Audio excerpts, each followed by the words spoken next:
To enjoy this episode of Forensic Tales ad-free, check us out on Patreon. Patreon.com/Forensic Tales. Forensic Tales discusses topics that some listeners may find disturbing. The contents of this episode may not be suitable for everyone. Listener discretion is advised. She was young, bright, and full of promise.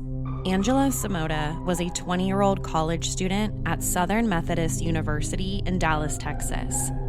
She had a tight-knit circle of friends, a good boyfriend, and a future that seemed limitless. But on one October night in 1984, everything changed. After a night out with friends, Angela returned to her apartment, and by morning, she was gone. Brutally raped and murdered, stabbed multiple times in what appeared to be a crime of unthinkable violence. But the case quickly went cold. For decades, there were no arrests, no answers, just silence, and a haunting sense that justice might never come. But Angela had one friend who refused to let her be forgotten. And years later, armed with nothing but determination and a relentless need for the truth, that friend would help crack a case that sat frozen in time. This is Forensic Tales, episode number 279, The Murder of Angela Samota.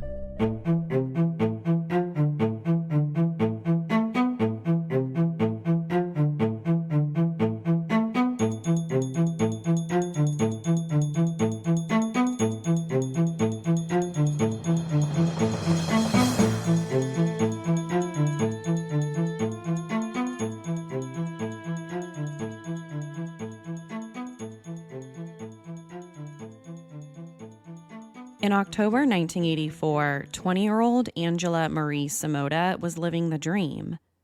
Born on September 19, 1964 in Alameda, California, Angela studied computer science and electrical engineering at Southern Methodist University, or SMU, in Dallas, Texas. She was described as a bright and popular student, was a member of a sorority on campus, and had a boyfriend. Here's what Sheila Wysocki, Angela's best friend from 1984, who she called Angie, had to say about her to the BBC. Quote, "Angie had a beautiful smile, the biggest I've ever seen. The type of smile that would light up her entire face. She was very vivacious and friendly, and one of the few girls in the computer science and electrical engineering department. She was the triple threat. Great personality, real cute, and smart," end quote. The two met on their very first day as college students at SMU back in 1982. Here's another quote from that same BBC article about the day they met. Quote, "The first semester, we didn't get along that well because she had a boyfriend that I didn't care for. And when they broke up, we became pretty close. We both grew up without dads, and we bonded not having fathers in our lives. Angie was very academically inclined, and she would study late into the night. But I'm dyslexic and was struggling and just hoping to get through college. We were polar opposites. I'm an observer, I'm friendly, but I'm not going to be the center of a room," end quote. Sheila wouldn't know it yet, but just 2 years after meeting, her best friend would be brutally raped and murdered, and she would be the one credited with keeping her case alive. October 12th, 1984, the night that started what would eventually become a 20-year mystery. Angela did what a lot of college kids her age did who lived in Texas. She went to the Texas State Fair with a couple of her friends. Ever since 1886, the Texas State Fair has happened every year, starting in late September, with a few exceptions for both of the world wars and the COVID-19 pandemic in 2020. But otherwise, the Texas State Fair happens every single year in Dallas at the historic Fair Park. That night, Angela wanted her boyfriend to go to the fair too, but he couldn't because he had to be up early for work the next day. So it was Angela and her two friends, Russell and Anita, who went with her to the state fair that night. After spending a few hours at the fair, Angela and her two friends headed to the Rio Room dance club, where they stayed until a little after midnight. All three of them were having a pretty good time. They ate food at the fair, walked around. Now they were out dancing and having a good time at a local dance club, something that any 20-year-old college student probably does. Now, later on, the male friend who was with Anita and Angela that night, Russell Buchanan, would say that Angela was having a really good time. At the club, she was going from table to table, talking to people, and seemed like she knew everyone was there, knew everyone that was there. She was just having fun. She was incredibly social, so none of this was out of character for her. After hanging out at the Rio Room, Angela drove both of her friends home. Russell was dropped off at his apartment around 1 a.m. on Matilda Street, and then Anita was dropped off at her place. According to Russell, as soon as Angela dropped him off, he went to bed and went to sleep. Anita would eventually say the same thing. After that, Angela briefly visited her boyfriend before returning back to her own apartment, a small place near the SMU campus. Thinking that was the last time he would hear from her that night, the boyfriend, Ben McCall, tried to fall asleep because he had to be up early for work the next day. But not long after that, he received a phone call from her sometime around 1:45. She said there was a man at her place asking to use the phone and her bathroom. She didn't say who he was, so she was a little scared. She just kept telling him that she wanted him to stay on the phone with her. Later on, Angela's boyfriend said she didn't say whether or not she had invited him inside. All she said was that there was a guy there asking to use her bathroom and asking to use her phone. She also didn't say whether he was already there or not when she got home. The phone call only lasted a couple of minutes, and Angela eventually told her boyfriend she would call him right back and hung up. But when the boyfriend tried calling her back just a few minutes later, she never answered. Concerned, Ben McCall drove over to her apartment, and when he got there, he discovered that the front door was left unlocked and immediately called the police. Fortunately, he had brought his early generation mobile phone and was able to call information to be connected to the police. It was now 2:17 a.m. when police officers first arrived at Angela's apartment. Inside, they found Angela. She was lying in the middle of her bed, naked and covered with blood. An autopsy would later reveal that she had been sexually assaulted and stabbed a total of 18 times, many of which were to her heart. One of the wounds penetrated her entire body, all the way from the front to the back. Here's what one of the detectives who found Angela's body had to say about what the scene looked like. Quote, "From that day to this one, I could close my eyes and see Angela," end quote. Another detective said that it looked like she'd been butchered. It appeared to me that her heart was lying on top of her chest, end quote. Those were his own words about what it was like to find her like that. Nothing about the scene told investigators who they should be looking for, but it did tell a chilling story. There were no signs of forced entry at the apartment, suggesting that she had opened the door for her killer. There was blood found inside of the bathtub and the bathroom sink, like possibly the suspect had cleaned up afterward. And also the timeline. This happened very shortly after returning home from the club, as well as her boyfriend's house. So it was almost like someone was waiting for her inside of her apartment when she got back home. Or they got there within just minutes of her getting back that night. Naturally, the first suspect was Angela's boyfriend, Ben McCall. 18 stab wounds to the heart screams rage. Sexual assault also screams rage. Rape is usually never about something sexual. It's usually about power and it's usually about anger. So whoever murdered Angela was obviously very angry at her. So, what better suspect to look at than her boyfriend? He also just so happens to be the last person that she saw and the last person that she spoke to. She had gone to his house to say goodnight.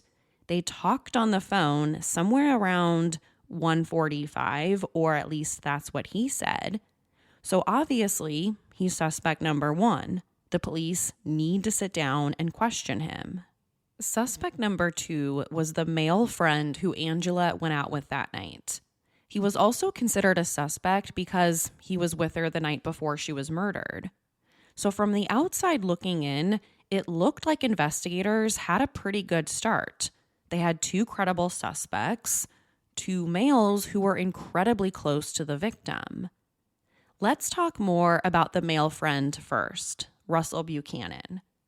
The morning after the murder, Angela's murder, the police learned that he attended a friend's wedding in Dallas. After that, his friend drove him to the airport, where he boarded a plane headed to Houston to apparently visit some family. Well, the police thought this was a little suspicious. Here he is, right after his close friend is found brutally murdered and raped. He's going to weddings and he's traveling. And that's not even the worst part. Inside this guy's apartment, the police found a couple old knives and spears, weapons that investigators thought could have been used in the murder.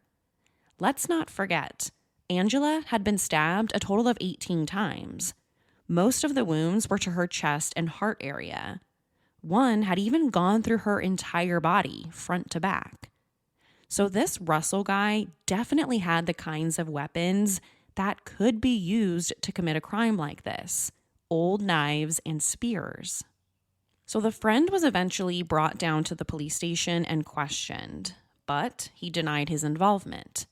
He said the knives and spears belonged to his roommate, who had recently traveled to Africa, and he also denied having any motive to kill his friend. He said he and Angela were extremely close and could have never done something like this. Why would he rape and murder his own friend like that? In Russell's defense, he might have been right. He didn't have a motive to murder Angela, at least none that could be identified yet. More on that a little later on. Now, he only went to the wedding and Houston because he had no idea what happened. This was before social media, before cell phones, so he had no idea that his close friend, the friend that he was just out with, had been killed. And the weapons inside of his apartment did in fact belong to his roommate. So without any solid evidence against him, there was nothing that investigators could do at this point. Now, let's talk about the boyfriend, Ben McCall. Like I mentioned earlier, of course the boyfriend was a good suspect for detectives to look at. So not surprisingly, the police questioned him as well. But just like Russell, the friend, there was no solid evidence against him either. Yes, Angela saw him that night right before going home back to her own apartment, but there was no evidence that he followed her there. More on him as well coming up. Then there came another suspect. Suspect number 3, if you're counting. One of Angela's ex-boyfriends. Now, it's unclear why or how this ex-boyfriend became a suspect, but at one point during the investigation, the police looked at him, but never found the evidence they needed to do anything about it. I think ex-boyfriends usually make good suspects because, well, they're the ex-boyfriend. Early on in the investigation, none of these guys could be ruled in or ruled out. But do you notice a trend here? These were all guys in Angela's life. They were people that she knew and probably trusted. The police never really considered the possibility that maybe this could have been done by a stranger. They had a good feeling that this had to be someone that she knew. No signs of forced entry. The anger, the rage, this had to be over something personal, not random.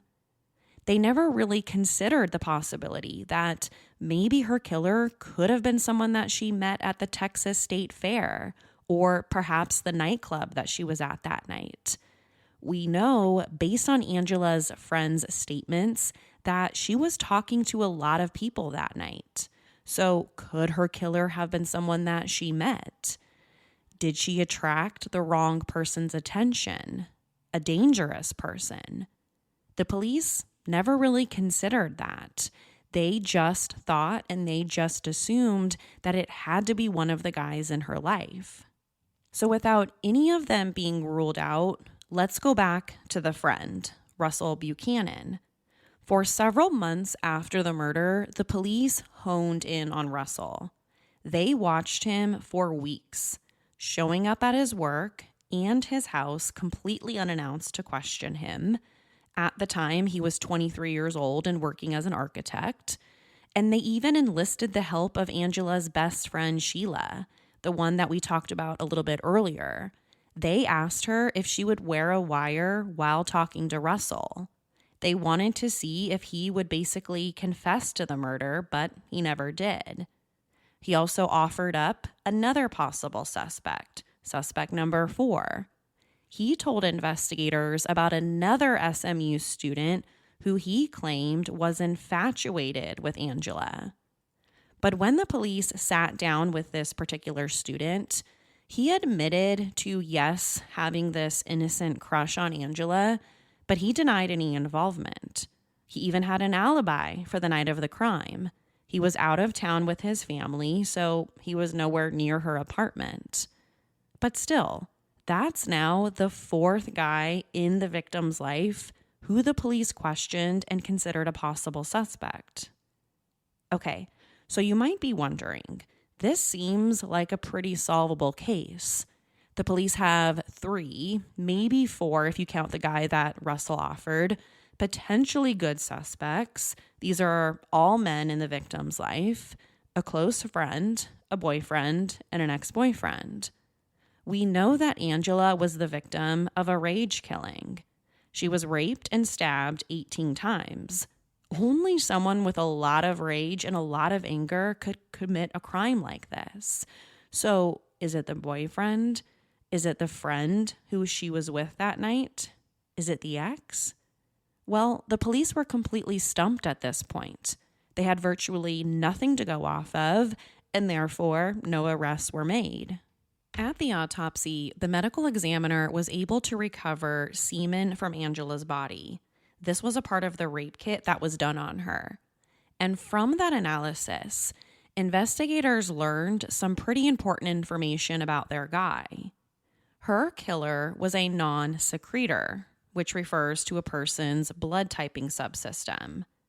Someone who is a non-secretor does not secrete their blood type antigens in bodily fluids, such as saliva, sweat, tears, and even semen. Your ABO blood type is based on specific antigens, A, B, or none for type O. They're found on your red blood cells. Now, most people, called secretors, also have these antigens in their body fluids. Non-secretors, however, do not have these antigens in their fluids, even though they still have their blood type on their red blood cells. Why does that matter? Well, number 1, genetics. Being a non-secretor is due to having 2 non-functioning copies of the FUT2 gene. Some health impacts could be non-secretors may have a different risk profile for certain diseases, such as a higher risk of norovirus infection resistance or a slightly higher risk of certain autoimmune diseases like Crohn's disease. Now, number 2, why does it matter? Criminal investigations. At a crime scene, knowing whether someone is a secretor or not may help determine blood type from saliva, semen, or sweat. But if you're a non-secretor, this information can't be determined from those fluids. So in this case, Investigators knew that Angela's killer was a non-secretor. Now, depending on how you look at it, either side of the coin, that could be a good thing or it could be a bad thing for investigators. It's a bad thing because detectives don't know what blood type they're looking for in their suspect. This is bad because we're talking about 1984 here, October 1984. Pretty much the only type of DNA testing that the police departments were doing was blood typing. So nothing about the semen told them anything about their suspect other than the fact that they were a non-secretor. But on the other hand, some might think that this is a good thing for the investigation.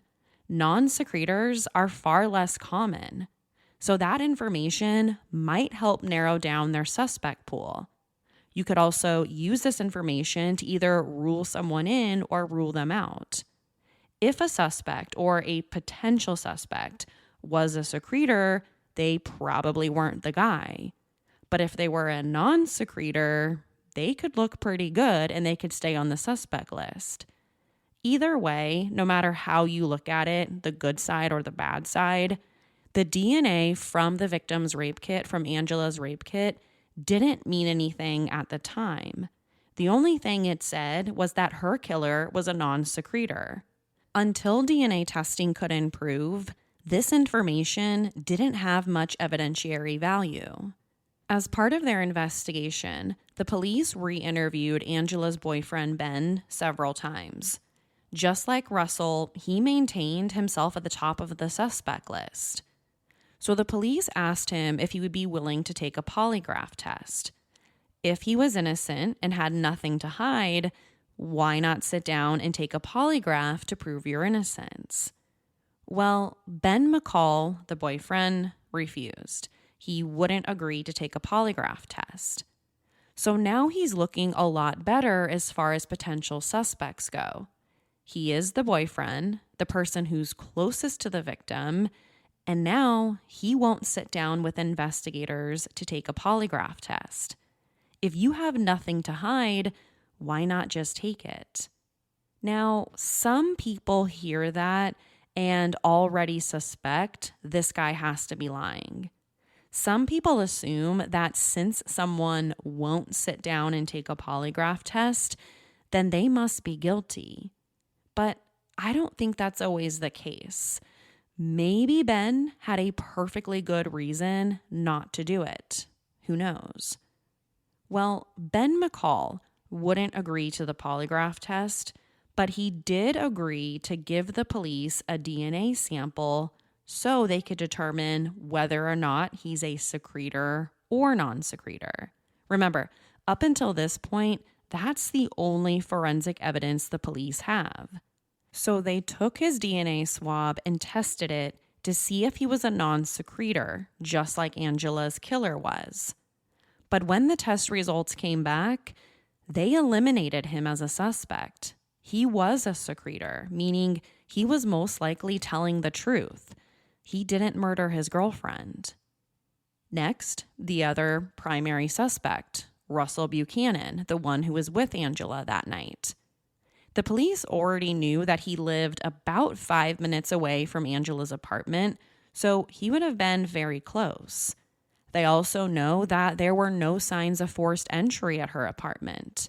And we know she would have let him inside. They're friends. They just spent the entire night together.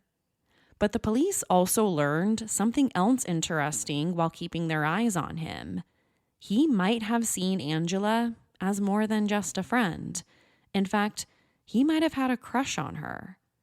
But if she didn't return those feelings, was that motive for rape and murder?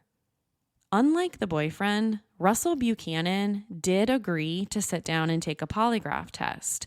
He also agreed to submit a saliva sample. One of the questions on the polygraph was, did you murder Angela Samota? Russell said no, and the initial report was that he did pass the test. More on that in just a second. When it came to his DNA, however, tests revealed that he was in fact a non-secretor, just like the killer. Also interesting, It was initially reported that he did pass the polygraph test and showed no signs of deception when it came to his possible involvement in the crime. Well, upon second review, the result of his test was changed from truth to deceptive. So when the detectives found out about this change, they asked him to come down for a second test. But at this point, one, Russell had hired an attorney who told him not to, and number two, he was a non-secretor, just like the killer. So again, his attorney wouldn't agree to the second polygraph test. And let's not forget, polygraphs aren't 100% accurate. So Russell wouldn't do it. And as a result, he found himself on the top of the suspect list. But without any other definitive evidence linking him to Angela's murder, he was never arrested. Fast forward several months. Angela's murder case eventually turned cold. To almost everyone's surprise, this wasn't an easy or a solvable case, at least not back then. Detectives were completely stumped, and the case was suspended due to a lack of evidence and leads. But that didn't mean everyone threw up their hands and gave up hope, especially not Angela's best friend, Sheila Wysocki. If there was someone out there determined to solve this case, it was Sheila. The person killed was her best friend, so she wasn't going to forget about it, and she wasn't just going to move on with her life. No, she wanted to find her best friend's killer, and she wanted to put him where he belongs, behind bars. So for months, and then eventually years, Sheila contacted the Dallas Police Department requesting updates on the case. If she hadn't heard anything in a while, she would pick up the phone and ask investigators for an update. If she heard about a new tip, she would call it in. She did anything and everything possible just to help keep this investigation alive. I think she knew that once a case goes cold, it can fall through the cracks pretty easily. People forget about it and they move on. But she didn't want that to happen. She wanted the Dallas PD to keep this case moving forward. So for months, for years, Sheila stayed in close contact with investigators and she remained heavily involved. Again, this went on for years. By the early 2000s, the investigation was several years old, and Sheila was fed up with where the case stood. In her own words, she says she kept badgering the police until they were so sick and so tired of her that they eventually decided to reopen the case. This was now 2006. Throughout that time, she had called the Dallas Police Department over 700 times. She even became a private investigator to help try to solve the case and work with the police. But not even that seemed to make much of a difference. Here's what she had to say about that. Quote, "Now that I had my private investigator license, I thought that the police would sit down and work with me. How stupid was I? They couldn't have cared less. But they were so sick and tired of me by this point that they reopened the case." End quote. Well, Sheila's persistence paid off. By 2006, Dallas police detective Linda Crum was assigned to the case. Maybe they were sick and tired of Sheila's 700 phone calls over the years.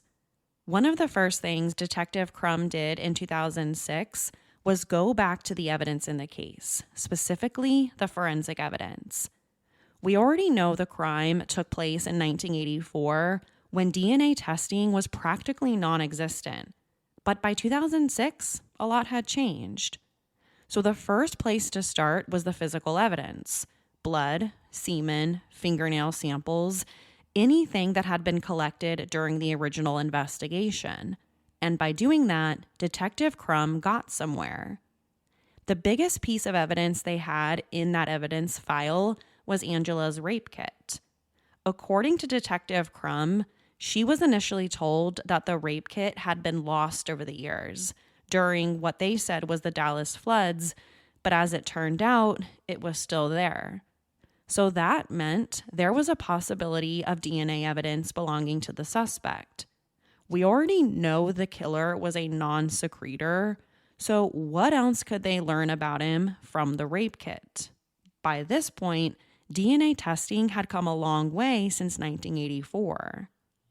So in 2008, the semen collected from her rape kit was run through the databases that had been collected through the years. And on February 14th, 2008, investigator Linda Crum got a DNA hit on an unknown male profile. So the profile was then submitted to CODIS, the National DNA Database.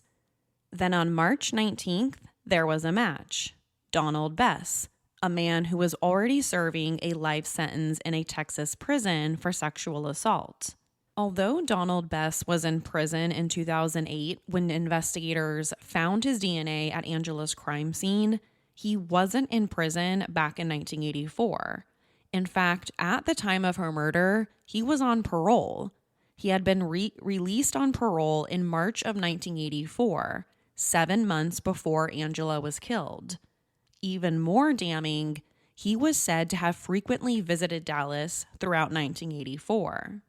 Immediately following this discovery, Detective Crum and a few other Dallas cold case investigators went to go speak with Donald Bess in prison. They started the interview by asking him about his previous sexual assault convictions. And according to Bess, he said he never hurt any of his victims. Yes, he raped and assaulted them, but he never physically harmed them afterward. In other words, he said he never killed them. But after these questions, the interview shifted to possible crimes he may have committed while visiting Dallas. And that's when Donald Bess shut the interview down. He was done speaking with them and he was done answering their questions. Since he was already in prison serving a life sentence for an unrelated crime, there was no rush for cold case investigators to build their case against him when it came to Angela's murder. He wasn't going anywhere anytime soon. So they had the time they needed to work together and start to put these puzzle pieces together.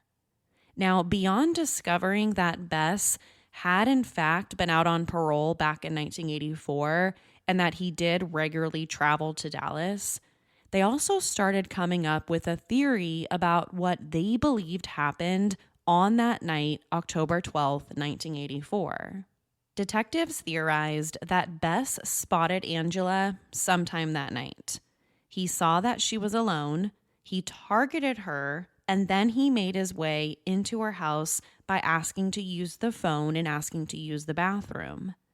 There weren't any signs of forced entry because Bess probably knocked on her door and she opened it for him. But something about him didn't sit well with her, and that's why she decided to call her boyfriend. But before she could call back to say that she was okay, that's when the police believe Bess attacked her and killed her. Of course, no one but Donald Bess and Angela knows exactly what happened inside of that apartment. But based on the forensic evidence, here's what we do know. Angela was assaulted and killed by a non-secretor. His DNA was left behind at the crime scene through semen discovered during her rape kit, as well as DNA recovered from underneath her fingernails. Both of those samples came back as a 100% positive match to Donald Bess. He's a non-secretor, and his DNA was found underneath her fingernails. None of the DNA found at the scene matched any of the guys in Angela's life. Not her boyfriend, ex-boyfriend, or her male friend.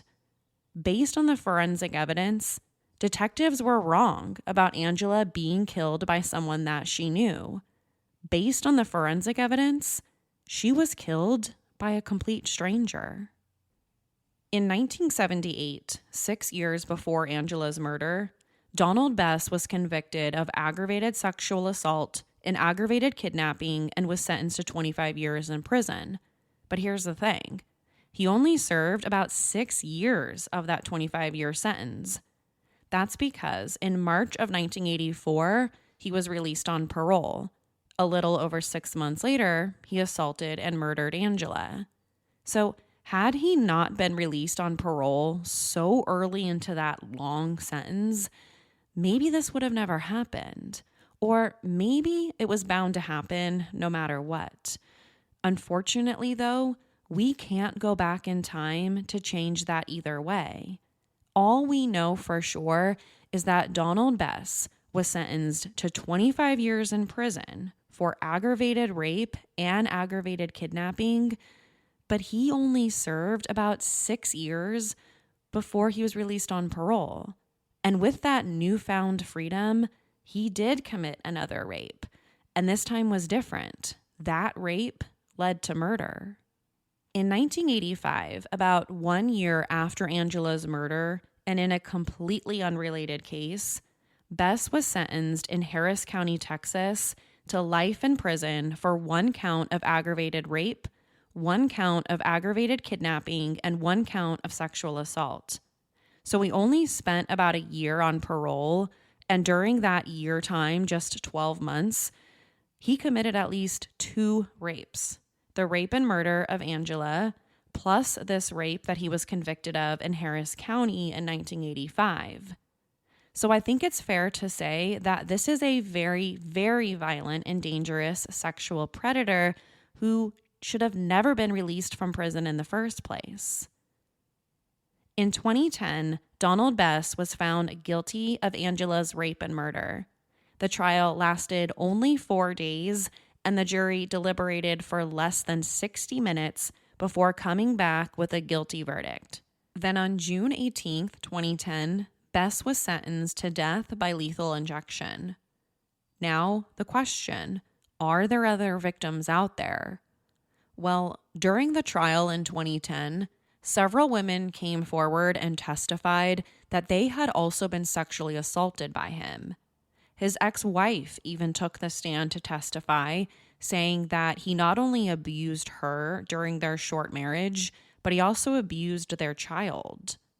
They got married in 1969, but were divorced just 3 years later. So, are there other victims out there? It seems like there are. But just how many are out there, we don't know at this point. 3 years after the trial, Bess appealed his conviction as well as his death sentence in 2013.